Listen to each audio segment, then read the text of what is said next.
You're listening to Pop, the History Makers, with me, Steve Blame. So, Michael, I don't know how long it's been since we've actually seen each other, but I think it was probably 96. But I remember one of the best weekends of my life was in Ibiza, where you have a house, and also where you had a boat. Yes, and we did an interview on the boat. We did an interview on the boat. Yeah, it was any excuse to have fun, really. But that boat was called the Power. We'll come to that later. Yeah, it's brilliant to see you again. But I want to sort of start off by taking you back and asking you about your early memories of childhood and how your upbringing was. And also, in terms of the music landscape in Germany, what was there for pop music in that era? You're roughly the same age as me, I think 3 or 4 years older. Not that we're going to talk about that.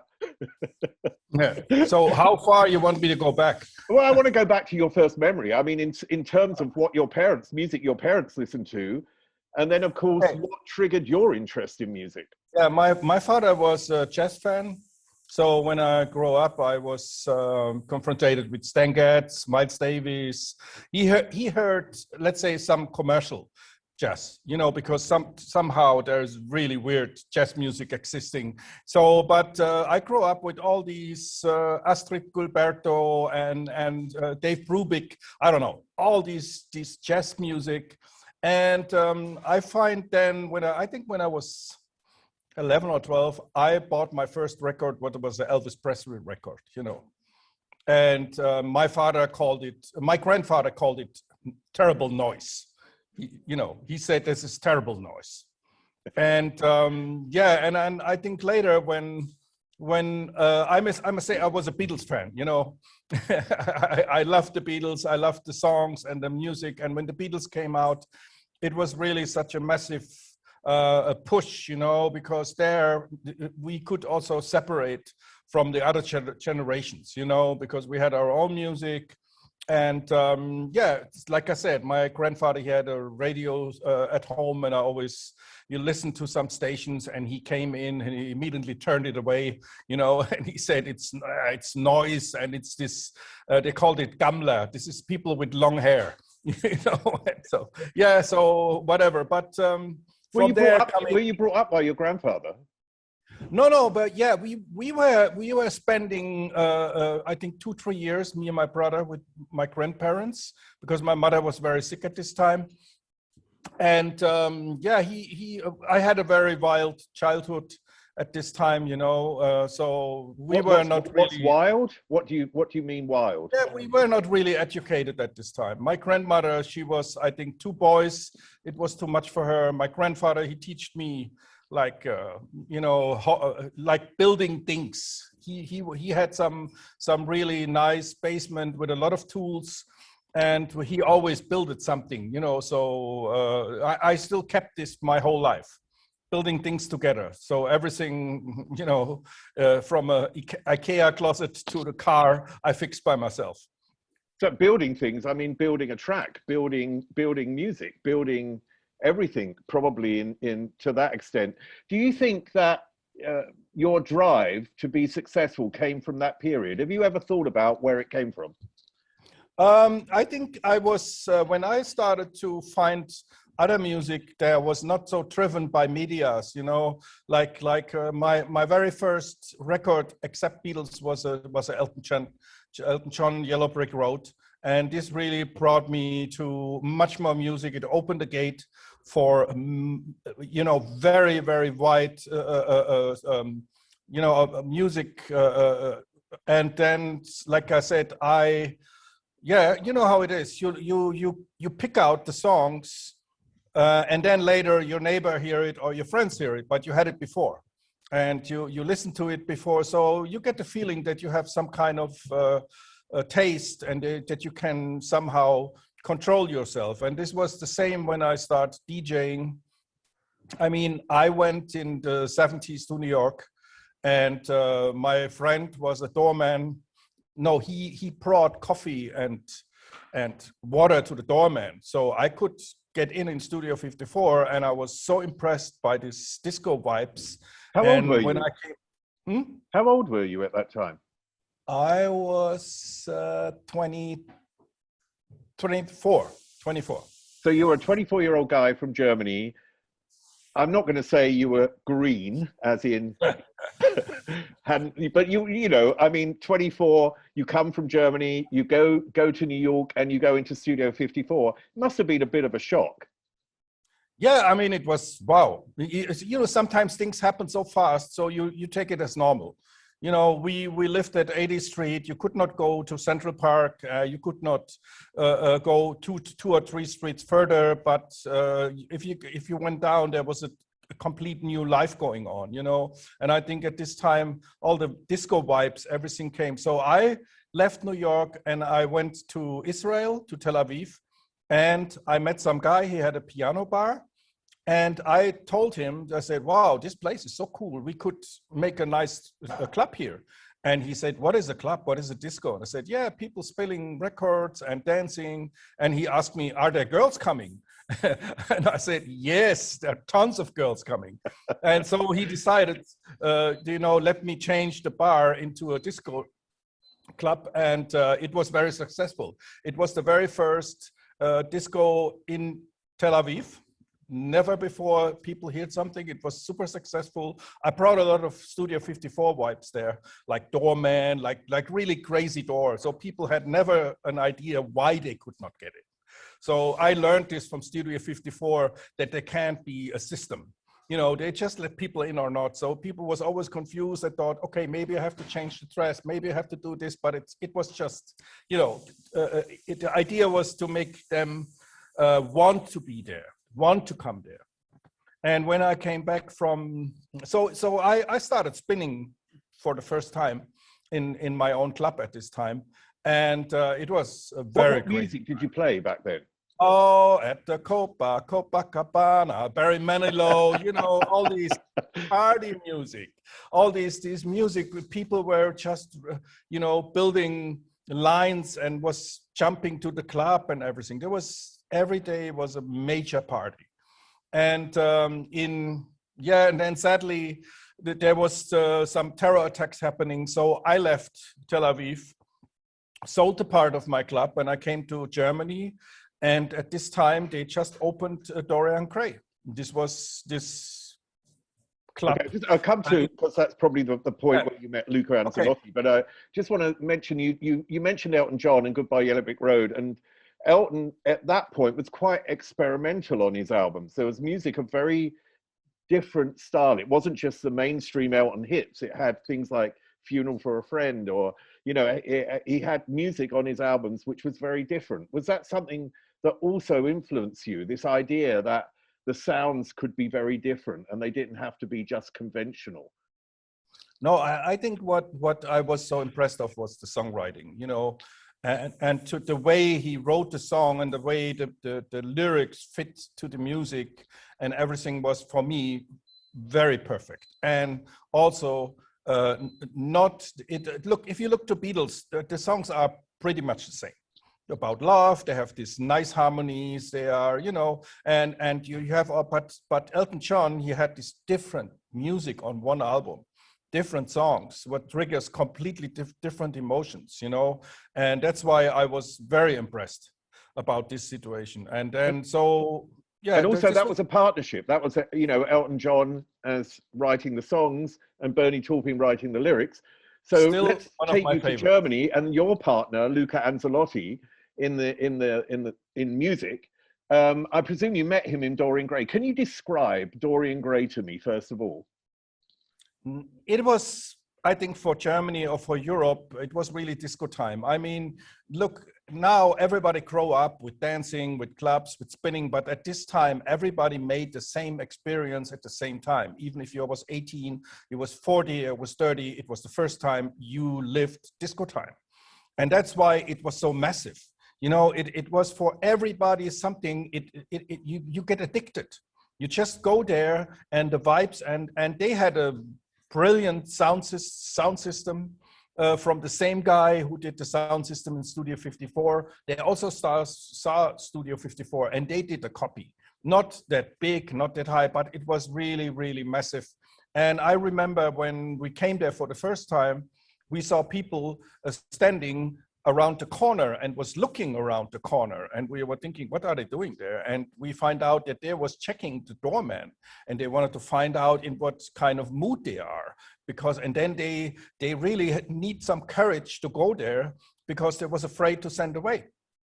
You know, and we went there, and so, surprisingly, a friend of mine, he was a doorman, so whoop, I was in, you know, and believe me, we were there every day. It's unbelievable. It was every day full.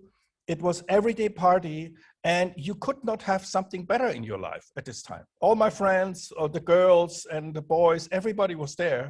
And you at home on Monday, and you think, what are you doing? Let's go. And you go again, you know. And when I started to later to spin in Dorian Gray in '82, it was still open every day, and it was every day full. And we started in let's say 9 o'clock in the evening, where people was waiting that you open as a DJ the dance floor. Everybody was sitting. The place was already packed and full. And then we started the first song, and they jumped on the dance floor, and the dance floor was buzzing until 11, 12 the next morning, you know. And this is where I learned to DJ, you know, for 12 hours and longer. And is that the place where you also met Luca? Can you remember the moment Yes. that you met him? And Yes. can you also tell me what the commonalities are between you and him, or what they were at that time, let's say? Okay, we met between two friends, and Luca was spinning in a very small club, like a celebrity club. And he had another music program, because in a big club you have more, you know, boom boom music, and he had more this kind of more melodic music. But we met, we are friends, we liked each other, and we wanted to open a radio station. This was our target. So at this time, private radio stations was available, was allowed in Germany, and we said, okay, let's open a radio station. And we started to working on it. At the same time, I was buying some equipment, you know, like 8-track, like synthesizers and drum machine, and I started to create my own music. And Luca came, and we were sitting together, and we created music together. It was just happening, you know. So we were sitting, let's say, every time when we had free time, we were sitting at my apartment, and we spent every money in synthesizers and drum machines and everything. And I was going in the evening to the club, and I run the tape, and I played my music there.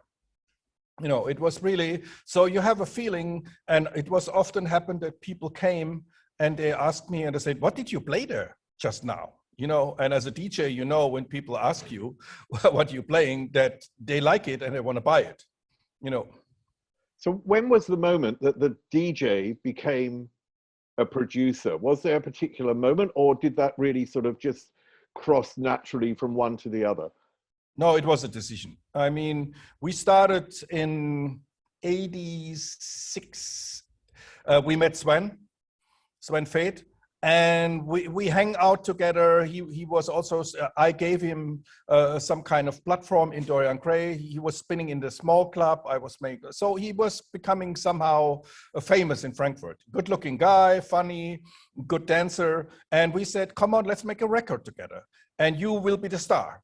So it was the way. So we rented a studio, and we had no idea how to produce music. But I mean, we did music with, let's say, equipment at home. But this was a different thing. We went to a professional studio. We paid every day $200 or something, and we did a record with Sven. And at the same time, we said, okay, now we need a video. And we just took a camera and we filmed the video by itself. This first song, by the way, called Bad News. And it's off, and it's a very funny video, because all our friends are in the video, you know. And and at the same time, I changed the club. So there was a new club opening in Frankfurt called the Music Hall, and they really want me to work there. So at the end, they offered me so much that I said, okay, I will come. And it was very difficult, because the place was more like a stadium. You know, the dance floor was very in the middle. It was centered. And if you made any mistake, dance floor was empty. So, and people was really afraid to go back to the dance floor. So I learned a lot at this time that the dance floor can be very sensible in such a place. And and at the same time, every night, every free time, making music. And there was the moment coming, I said, okay, we have to decide what do we want? And at this time, it was me, Sven, and Luca. And I said, I want to become a music producer. So I will stop spinning. I have no time for this anymore. I will go full time. And we find some guy, he financed the music studio. And Sven decided to stay as a DJ. You know, and this music studio was in Offenbach. Was that the first music studio? Yes. Yeah, later we had all our companies and everything. So we had this sound studio. We built everything by ourselves, and it was in the office. So sometimes when we started to make music in the daytime, people from the neighbors came and they asked us to slow down. You know, so this is where you start to work at night. You know, so you say, okay, let's wait when they're all home and we can really make noise. And the funny thing is that right on the windows, there was basically, we rented an office space and we turned it into a music studio. And all our friends came, they hang out there. Sometimes when we made music, they just sit on the couch and they listen to what we are doing there. And sometimes they did not understand. They said, why you always play the same part? You know, we hear it now for hours. And we said, because it's not perfect. We have to change a little bit here and there. And later we find out that people were outside on the parking space going there and listen what we did there. You know, it's crazy. Later, some people told me, said, you know, when we were young, we know that you had this music studio there and we were all fans and we wanted to become music producers. So we went to this parking place and we could hear the music you did in the music studio, just right across, outside the windows, you know. Yeah, it was really funny. So where do you think that Luca and you met, and what did each other always give to a track? Were there sort of distinct differences? It's hard to say. Luca is more on the drum side, more on rhythm and straightforward. I'm more on harmonies and music, but important is that you can surprise the other with something what you do. And Luca always surprised me. He did sometimes things I could not do. You know what I mean? I was thinking, wow, how you did this, how you came up with this, because I had never the idea or never, you know, would try this out. It was also a lot of technique what we used at this time. So at this time, there were the first sequencer programs coming out and all these things. So we tried to combine all these technique with synthesizers and with music. And like I said, at the end, when the track is finished, I think everybody was very important to create the track. How did you deal with conflict and ego in making music in the early days? How did you deal with that? Oh, we never had it. Luca and me, we never had it. That's why I think we never wanted to become musicians, because we had at the early beginning when we had the studio, we had to rent the studio to make money. And sometimes people came in and they want us to produce and make music for them, you know. And so some guy came and, you know, and they fighted, the band came in and the band was fighting for the bass line. They had a fight in our music studio. One guy said, your bass line is McDonald's. And so some said no, and they really start to beat each other. And we are thinking, what is going on here? It's just a bass line. You know, I make you another one in 5 minutes. And there was another story that a guy was treating us, let's say 2 hours to adjust the snare drum, you know? And we really, and can you make it longer? Can you make here and there? 2 hours for one snare drum. And then they left for lunch, and they came back and we rolled down the tape and he said, you changed the snare drum. You know, we were freaking out because we did not touch it even. And I took him, at this time we had Electrica Salsa as a really, really big hit. And I played the song to him and I said, listen to the song. It does not have a snare drum, you know, so it cannot be important. So when were you aware? At the end, we kicked the guy out. We said, take your tape, take your snare drum, and leave our studio. When were you aware that the music business is a business? It started when you have done a record and everybody loved the record. When we did our first big hit, it was Where Are You from 16-bit. We came with the tape to Dorian Gray, and the DJ, we asked him to play the tape, you know, because we want to hear it in the club.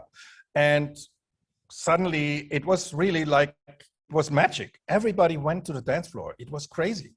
They have never heard the song before. When the first beat started, everybody goes to, and the dance floor was packed. And we were looking and we think, what is going on here? So we said, okay, we need to bring this out. We need vinyl. At this time it was vinyl. So we just made phone calls and we find a company, they manufactured the vinyl for us. And yeah, we did the first vinyls and we just handed out, sold it to some record dealers. But we had on the back side of the record, there was written Logic Records, what was not existing at this time. We just wrote it there. And the phone number of our sound of our music studio. And on a certain part, the phone did not stop ringing anymore. There was always, every day, 50, 100 people calling. Yeah, I'm a dealer in Hamburg, a record dealer, I have this record here. Where can I buy it? Where can we have it? And we said, okay, we are fucked. we have a record what everybody wants, but what can we do? And at this time, we went to different record companies and we played the song to him and we had different experiences, you know. So we came to Sony Music at this time and they asked us, who are you? And we said, yeah, we are DJs. We just made a great song. Oh, you cannot even play your instrument. We said, no, we can't, but it's music, you know. And they said, no, we don't believe it's a hit. And then we go to another, and at the end, we find B&G. They liked the music, and they really helped us. It was not, you know, a lot of other record companies, they try to keep you away from knowledge from the music business, but they were really teaching us it. And they came up and said, you have to do your own record label and we will distribute your record label. And that's how we said, okay, we have a name. It was written already on the back. And we said, okay, we will open Logic Records. You've always made very astute business decisions along the way. I've always seen you as also, you know, a business person. And opening a record label can't be, I mean, so many things can go wrong. How at the start, how difficult was it to get a team that you could trust, that could work right, that you could actually form in a way in the image that you wanted to form them, and for it to work? How difficult was that process? Oh, it was very difficult. But on the other side, it's all about philosophy. We said that we will respect the artist's wishes. So if they want their cover, we do it the way they want to do it. We will respect their decisions, which records they pick, which mixes they want to do, and everything. This was the first thing, because we were artists by ourselves. And I think this was also why it became so successful, because people find out we are one of them. We are not some, you know, record label, just, you know, don't take care of them. And so we hired people basically from our friends area. Somebody became a video cutter, somebody became make the phone calls and everything. But don't forget, because before it was a success story, we already was 3 times almost bankrupt. You know, so this is also part of the story, because when the first records start to become successful, we find out that we are not paid good, that we have to learn more about how much money you can make, how much deals you can do and everything. And we had to move to another level, because suddenly the record label was going so fast and it was growing so fast that we will, you know, get bankrupt. This is what we find out. So we had suddenly office in London, where Connie Konrad von Löhneisen, he runs the office there, and everybody was running to Logic Records and want to have their records distributed with us. So there came, yeah, like Hathaway came, there came Dr. Rosala, Alban. yeah, and Get Duck, everybody came, you know. When you mention about this philosophy and that you wanted to respect the artists, it sort of begs the question, does anyone in the music industry really know what they're doing? No, no. You know, we had so much experiences where people want to change our records. We had this experience when in 1992, when Rhythm as a Dancer was everywhere in the world, a big hit. It was a #1 hit. We had already 20 weeks #1 in Germany, and we came to, because we were in the BMG family, they brought us to Arista, to London. And so we went to the office there, and there was some guy sitting, and he asked us, he said, yeah, this song is not bad, but we need remixes. And we said, okay, we don't think that you need remixes because the original is already approved. It runs everywhere. And he said, yes, but I want, so he came up with certain artists, and we say, okay, do it. So he did the remixes. We heard the remixes. We said, what the fuck?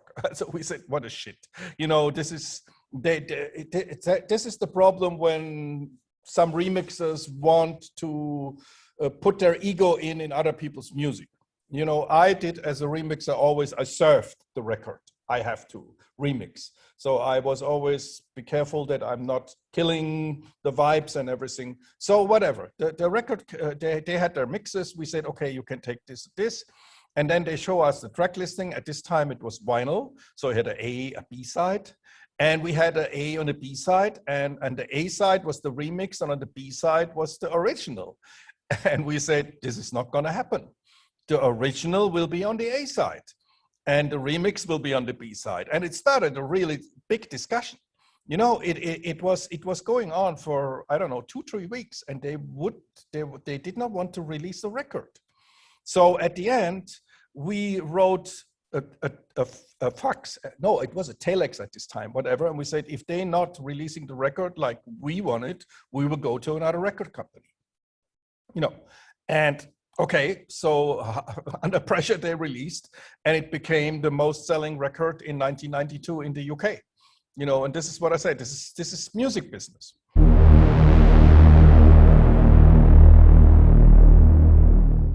Even at that point, for me, when we knew each other back then, and I used to come up with to Frankfurt and hang out, for want of a better word.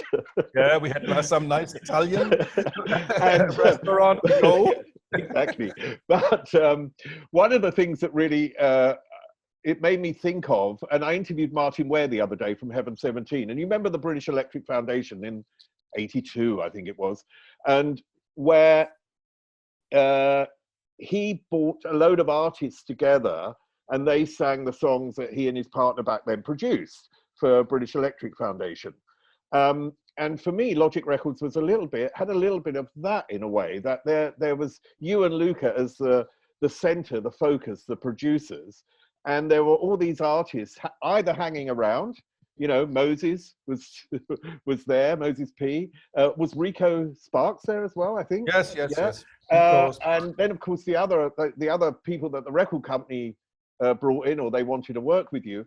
And it had a little bit of that feeling to it, that actually there were you as the focus of making the music, and then these people on the periphery who were the artists. And it was a very sort of collaborative atmosphere, and it felt like that BEF record for me. Were you a fan of Heaven 17? Was this something that you got from them? Oh my God. It is, I mean, Let Me Go was one of my favorite tracks I played in the club. People were freaking out. And it's still one of these perfect records. I always say that there's 10-20 records out there so perfect. Everything is that everybody hears the song, likes it, and wants to hear it again. You know, and I played it to my son, and he also liked it immediately. And it's a song, it's 30 years old. So this is what I say, music is timeless. If it's written good, if it's perfect, there's songs like Sweet Dreams, let's say, for example. Or The Power. I mean, I know that's before Rhythm is a Dancer, obviously, and that was like your international breakthrough. It's also probably the most financially successful record that you made. I mean, it was an amazing hit. It's something that grabs you immediately. Can you remember the making of that record? How difficult was that to make? We had fun, believe me. Most of the time we had fun doing music, So no, the thing is that in '89 we were producing a lot of music for Logic Records. So we did for our own label. So people from the house came to us, said, "Oh, we have this band here. Don't you want to make a record for them?" And so suddenly we find ourselves, Luca and me, as creative producers, as songwriters, in a position that we did music for other people, and we had to work with them. And we as a creative producer, you have to influence, this is what people want from you, that you bring your influence and your vibes to the music. So on one day, Luca and me were sitting together and we said, we are done. And Matthias came to us and he had a new band and a new thing. We said, no. Matthias Martinson was the manager of Logic Records. Yes, Matthias. Yeah. And so he came and he said, "Oh, I have this band here." And we said, "You know what? We will not do for a couple of months music for Logic anymore. We want to do our own music. We have to go back where we come from." And so we said, nobody comes here to the studio. Nobody rings the phone. We want just to be shut off from you guys. And in 1 week, we made The Power. This was so, I think, so powerful because we could go back in the studio. We were, completely isolated from everybody else, what brought also problems because you suddenly need a voice, and where you get it from. You cannot open a closet in the studio that there's a singer say, "Come out." So we used sampling completely for the record because this was the only way to finish the work, how we had the vision. And at the end, after 1 week later, the record was finished and we played it. And I mean, don't forget, if you do a record in 1 week, you still have heard it a few thousand times. Every day. And I remember friends of us was in the studio and we did the guitar, this and we played it and we played it and we played it, and they freaked out. They said to us, "What are you doing?" Like I said, they said, "We adjust this guitar because this is the most important part. It has to be perfect. It has to be like you hear it for the first time and you said, yes, that's it. This is how it has to be." And when we were finished, we gave us 5 and we said, wow, if we selling 10,000 records of this thing, we are world champions. And I remember we came to London, and at this time Dave Darrell, he was #1 with Pump Up the Volume, and we gave him the records and he said, "Can you give me more?" And we gave him 10 records, and he brought it to some DJs, and I think 3 or 4 days later we were in the breakout charts without having anything, and we said, "Oh my God, we need to have a deal. We need to make a video and everything." So but on those records at the time, you mentioned samples. I know there were 3 sort of well-known samples on that record. You hadn't cleared them at that point, had you? You'd made them just put them in. I know it's not a moral judgment. It's just that this is we hadn't cleared nothing. Because we just wanted to make music and we want to create something. And when the record came out, we find out, oh, we are in trouble. We have used so much samples. So first we took off a lot of samples. So don't forget, we worked with white labels at the beginning. So it was not an official release. We manufactured about 5,000 white labels, and they contained a lot of uncleared samples. But when meanwhile, when we find out the record will be a big hit, we said, okay, we have to take off a lot of these samples and we have to clear the power. So at the end, we could clear everything, and we had to give away a lot of shares for this.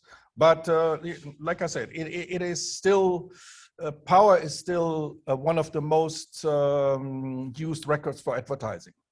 And we didn't know that when we did this at this time, so it's used every day for some commercials around the world because everybody wants the power. In the 90s, you were involved in the Omen, weren't you? Wasn't it you, Matthias, and Sven? Yes. Were the owners of the Omen? Yes. Now, the Omen was, the forerunner club of techno in Germany. So it's you've been involved in creating music that's an absolute worldwide success, and you've been involved in a club which is historically in Germany one of the most famous clubs. Certainly, it was really the center of techno for Germany. How did that come about, and how important do you think that club was for generating the feeling around this music? I think it was kind of important. I think also for Sven to find his path. It was 1989. I mean, it was some kind of chicky-micky club, we called it. It was called the Vogue. And we went there, and one day the owner asked me and said, listen, Sven, you're a friend of them. Can you not ask him if he wants to DJ here? I will pay him a lot of money. And he said, yeah, because when Sven is DJing, all the teenagers are coming, all the girls are coming, and blah, blah. So we managed it, and Sven spent there. And one day he said, don't you want to become partner of the club? And we said, okay. We become partner, and we ripped out everything from the club. We had some construction party, what was legendary, and so we changed a lot of things. And in the beginning, there was a complete other music. There was some kind of garage music, like that. We even played Milli Vanilli at this time there, songs like that in the beginning, end of 80s, And one day, the first techno records came out, and Sven brought them, and we liked them. And I was starting also after 10 years to DJ again in the club, because it was really, for DJ, it was the best place. They celebrate, you really feel like the king. And I mean, everybody was playing in this club, from Carl Cox to Richie Houghton and Paul van Dyk. Everybody was playing in the Omen, and they all wanted to play there, because they started their career at this time. And if somebody was just coming to the club and he saw what was going on, he wanted to DJ there. So one day we sit together, and Sven said, don't we want to make a techno Friday? We said, yeah, let's do it. So we did one day, and we just played techno, and it was super successful. And so we made another one and another one. And one day Sven came and he said, I think we should turn the whole place into techno. And without Sven, this will not happen, because I was a little bit worried about, and I said, I don't know if we really go now and we change everything, but then we made a decision, let's do it. And it became a mecca, you know what I mean? People came from France, Belgium, from everywhere, from Greece, just to come into this club. And it was every night, it was a super party. Sometimes, and don't forget, we did not have an air conditioning there. We had some air ventilation, but it was a small place, and you was there. And when you went in as a boy, you could put off your t-shirt, because after 5 minutes, it was a sauna. It was so hot inside that we sometimes called the waiters and would say, throw ice in the dance floor, and they just came with the ice cups and throw it in the dance floor. But people wanted to go there. I think it was a kind of the same thing what I, lived when Dorian Gray started and disco music started. This was for these people when they came into techno music. It was completely new, and it was a music for this generation. So we run the club I played the power, by the way, and I turned it a little bit faster. After I played it, I find out the song is a little bit too slow. So I turned it quicker, 3-4 beats, but it was helpful. And the club was exactly 10 years open. We decided to close it after 10 years you know, what a lot of people never understand. But we said, come on, we had 10 years fun. Let's close it. Let's just make a legend out of this place, you know, if we close it. And yeah, still today you have a lot of websites and fan sites from the Omen, you know, it's still there. Yeah, I remember, I mean, I used to fly there from London, as you know, Yeah. and go there and then end up on the probably the next night at Dorian Gray or whatever. But I mean, you know, Sven's birthday, I remember, I think I was in that club for 26 hours in a nightclub. And it was the most amazing experience. And it was something so different and so fantastic. And I'd experienced like the Danny Rampling Club in London, Shoom, and I'd experienced other, you know, being in New York and things. But this for me was, sort of my moment. And you remember how the crowd screamed almost every second record. They screamed, they was having party. And that's why I said, as a DJ, this was the zenith. You could not go further. This was the best place you could DJ because they celebrated you all over the night, you know. And I remember sometimes I swapped with Sven. We had a Friday, so I played 2 hours and he played 2 hours or something. And it was constantly really buzzing on the highest level. This is really crazy, you know, and I never had something like this in my life. How did success change you? I mean, you weren't, let's say as a DJ, you're a front person, but as a producer, you're not a front person. And many stars want to be successful and recognized, yet you and Luca were quite content, what I remember, of being in the background. But did success and financial success change you? No, I think it did not change me, because it changed the life, but not the personality, you know, not my personality. So I never wanted to be in the you know, ramp or on the stage or something. I really did not like it, and I was very happy that we were not really in the focus of medias and everything, so that a lot of people didn't know who we are or something. And I could live my life.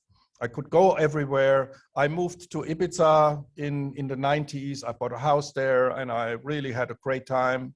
And so I think money brings, freedom, like I said, and it makes you independent, you know, but I think it did not really change me.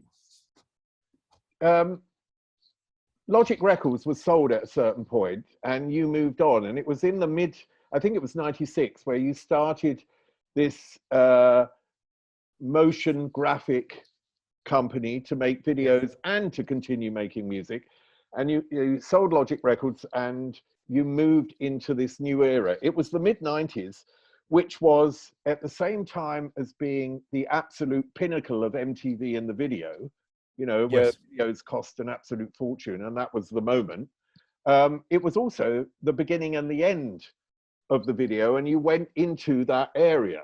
So can you tell me about that process and what your goals were at that time and how they panned out? Okay, I mean, we were always fascinated by technique. So when 3D animation came out and the very first 3D animated computers, we were really fascinated about the opportunities and the possibilities we could have. So the third album, Welcome to Tomorrow, was very driven by computer animation. And this was the video for Welcome to Tomorrow was done with the motion camera, because we could do suddenly things, and then the advertising industry find out we have this camera crane, and they gave us a lot of jobs to do advertising, commercials or whatever with this crane. But I think we bought the first big silicon graphics 3D computer, what was looking like a fridge, cost us 1 million German marks. You know, nobody could believe that you come in an office and there is a box standing, you know, it's blue and black and it has these ventilators inside and it cost 1 million. Nobody could believe that. And on the other side, the moving from 3D was so fast that maybe 6 months later, 7 months later, we had a machine, let's say quarter of a size, quarter of a price, and it did 10 times more. You know, this is the way it worked. But it was also for us a step. I mean, we opened a new record label at this time. We were focused more on video production. We had our own video team. I don't know if you remember Angel. He did all the videos. We did videos for the Fantastic Four, the very first video we did. We did for a lot of people videos. And yeah, like I said, we became more like a, like a multi media company, you know, in this time. And it ended up that we went public with the company in 2000. So we went to the German stock market, we went public with this company. It was a big challenge, but we did it at the end.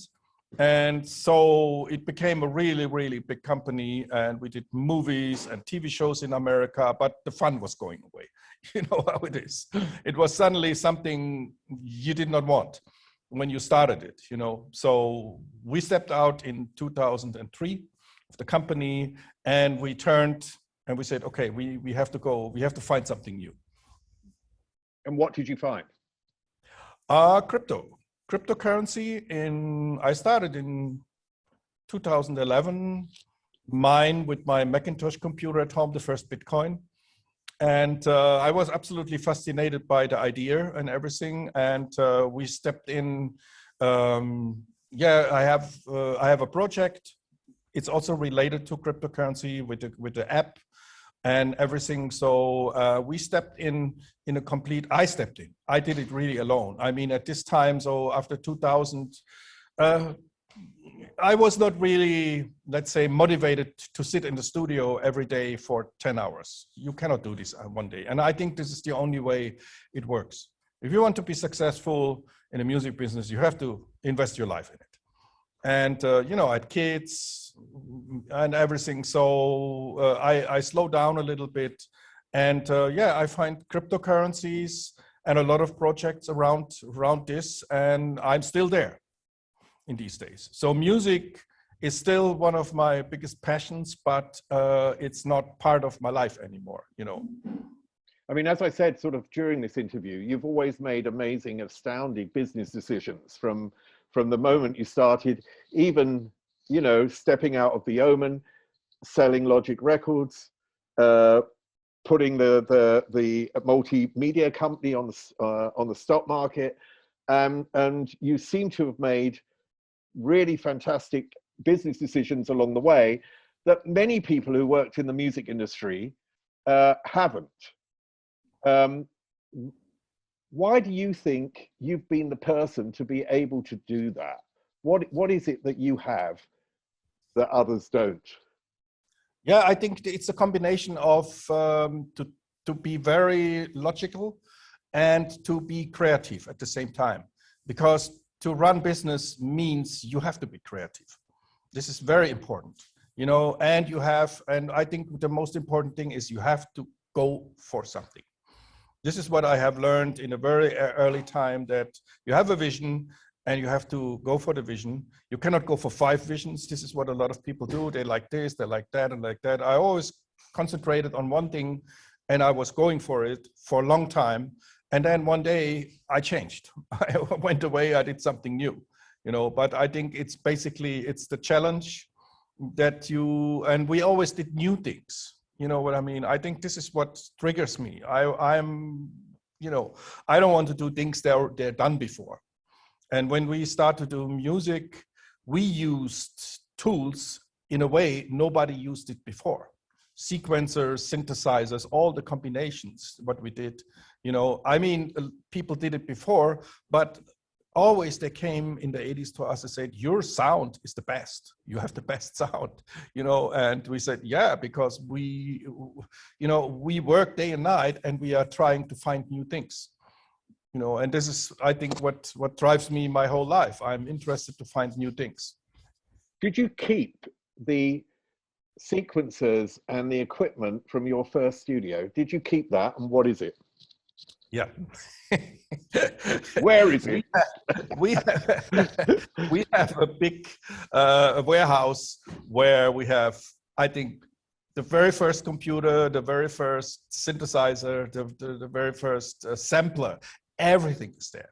Luca has a nice collection of Moog synthesizers. He has even some Moog synthesizers Mr. Moog did for him personally, you know, and we have all I have also there 25,000 records. I mean, almost 10,000 from Oman. You know, all these records, at this time, they made sometimes just 500 records. And then 1 week later, we did not play the record anymore because there was 3 new ones, you know, we played. So we have a big collection. And in this warehouse, yeah, when I came there with my kids when they were small, they had a lot of fun there. You know, they find out that records have 2 sides. This is so funny that some kid takes the record and said, "Oh, it has 2 sides," because if you have a CD, you don't have 2 sides. You know, so really interesting. You know, to go there and to have a journey from. We even have a 24 track there. You know, from Telefunken, it's a huge machine, and nobody knows in these days what it is. People look at it and say, "What is it for? What is it?" I said, "It's a tape machine, 24 tracks." You know, we recorded with this thing our music. Could you live from the power easily for the rest of your life? Oh, yes. I think also my grandkids and grandkids can live from this song. Yeah, it's a difference. It's because it's an advertising song. You know, the difference is if you have a big hit, you have a dynamic, and then it goes down and down and down. We are lucky with Rhythm is a Dancer because every 5-6 years, some big artists discover the song, and suddenly we are surprised that we get, we win some prizes or something. We had the last big one was Jeremiah, Don't Tell Him. They covered Rhythm is a Dancer, and suddenly I get a call from SCAP that I have won 2 SCAP awards. And I say, for what song? Because I have forget about that we gave them the permission for this song. And then they said, yeah, you have the most played radio song in America this year. And I say, oh, nice. You know, and yeah, this is what I said. But normally, most of the artists, they have a big hit and then it goes down slowly, slowly, slowly. And then they have some bottom, you know, but this music is still going on. I think we have, every year, we have about 150 million Spotify streams with music where people don't even know how the band looks. You know what I mean? So if you say people snap, most of the people don't know what it is. But if they hear the music, everybody knows it. You mentioned that, you know, your drive shifted in, you know, but it's always been in developing new things, and, you know, from new sounds to where you are now with cryptocurrency. Where is fulfillment for you? For what? Fulfillment. Where does fulfillment come for you as a human being? How are you fulfilled? Challenge. To be challenged. You know, this is for me something what really gives me so much energy and fulfills what I am looking for. You know, even I didn't know before what I'm looking for. But if some things are really a challenge, and like I said, when I started with cryptocurrency, you cannot go to internet and Google. You cannot ask people. Nobody had any idea what it is. So I had to find out everything by myself. I remember I run hundreds of tries to mine a Bitcoin, and it was never working. It never worked. I don't know what I did. And one day, suddenly I saw the numbers rolling and I said, "Foop, it works. I'm mining Bitcoin." You know what I mean? So I had to find out everything by myself. And I think this is what, you know, what is the most fun in what I'm doing, that I like to find things where I can not ask somebody or call somebody or look in some, in these days it's easier. You can really Google about everything. But there's still a lot of things existing. They're so new that even Google does not have it, you know.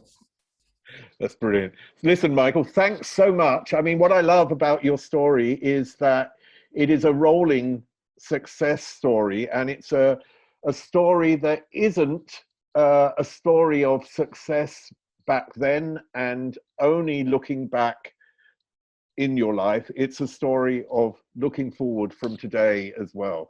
So thanks very much. Thank you, Steve. See you soon. Up there is an interview I recommend. Down there is where you can find all the podcast interviews. And here is where you can connect.